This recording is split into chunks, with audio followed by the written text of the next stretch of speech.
नमस्ते दोस्तों, मैं आपका शब्द सारथी राहुल भार्गव। एक कविता है, ध्यान से सुनना। शीर्षक, वर्ण व्यवस्था का दर्द, शूद्र का सवाल।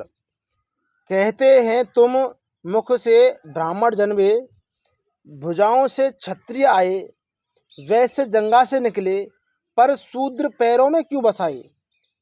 अगर एक ही शरीर से हम सब ने ये जीवन पाया है, तो क्यों एक को पूज्य और दूसरे को अछूत बताया है। क्या पैर साथ ना दें तो शरीर खड़ा रह पाएगा। फिर उस आधार को तुमने क्यों नीचे गिराया है।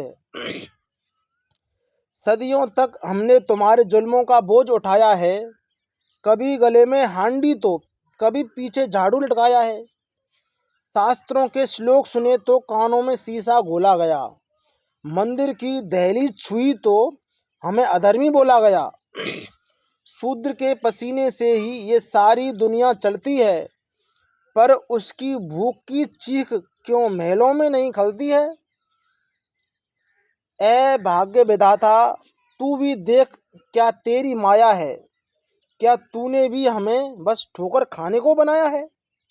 अगर दयालु है तो तू हमारे हिस्से बस अपमान क्यों। तेरे दरबार में भी शूद्र का नहीं सम्मान क्यों।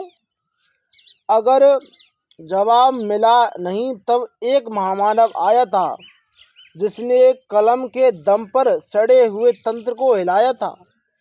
राहुल भार्गव, अब वो दौर गया जब हम चुपचाप सहते थे, जब हम खुद को तुम्हारी व्यवस्था का हिस्सा कहते थे। हमें भी संविधान और मान सम्मान दिया, इंसान होने का हमको उसने वरदान दिया। अब वर्ण नहीं अब गुण चलेंगे, अब तर्क की बारी है। समानता के इस युग में अब हमारी दावेदारी है। मेरे सभी दलित और पिछड़े भाइयों, इस कविता में वो ही है जो आपका दुख है। ध्यान से सुनना और ज़्यादा से ज़्यादा शेयर करना। आपका शब्द सारथी राहुल भार्गव।